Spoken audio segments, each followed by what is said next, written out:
journey of just self-discovery and helping yourself to become your best version of yourself. It's not always something you can do on your own. And that's why having a teacher, or sometimes going, it's so many different versions of it. Counselling, That's right. going to see a counsellor, buy a book and start looking at that.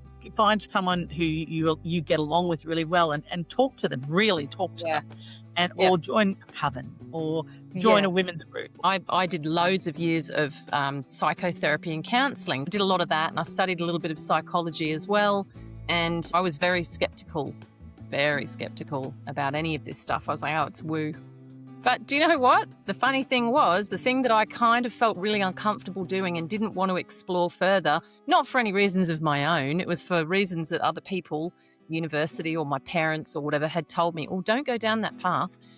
When I kind of shook that off and went, but I feel drawn to it, I started doing it. And some of the greatest revelations about myself, about where I fit in the world and who I am and self-acceptance happened for me. My nan used to say, and she's dead right, there's a lid for every saucepan. And that comes back to relationships, what job you want to do, what faith or spiritual practice you want to have. So there's so many different pathways, and this is just another really good pathway. Yeah, exactly. Exactly. I mean, again, I'm going to use the analogy of martial arts. There are so many different martial arts out there. Yeah. As you'll find that with the masters, as they continue to practice and practice and practice, you get to a pinnacle where they all actually start to look very similar, and they all start to have similar philosophies. But when you start off, they feel so disparate, so different, and then they come together. And it's the same with any form of spiritualism. When you are walking a path that is right for you, that you've found that path, doesn't matter which one it is, it's got to make your heart sing. It's got to be the thing that helps you grow.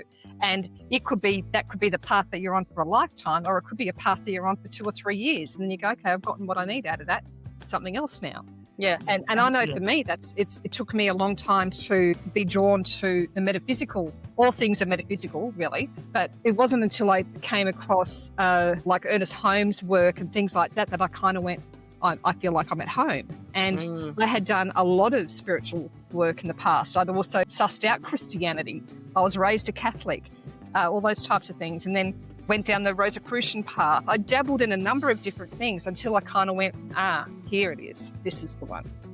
And what I like about it is it actually brings in ancient wisdoms. Yeah. And for me, that's what I feel very deeply connected to, is because the ancient wisdoms, and that's where we go back to witchcraft, etc., is that it's going back to ancient wisdoms and bringing that forth. And I think we've always known, humanity has always known its connection, and then we've lost it over time. Yeah. And it's about remembering and bringing that back and sharing that knowledge with other people. And it doesn't matter what path you're on, to understand that knowledge. Your job really is to go through life learning, and that you should never stop learning. The moment you stop learning is probably a bad thing.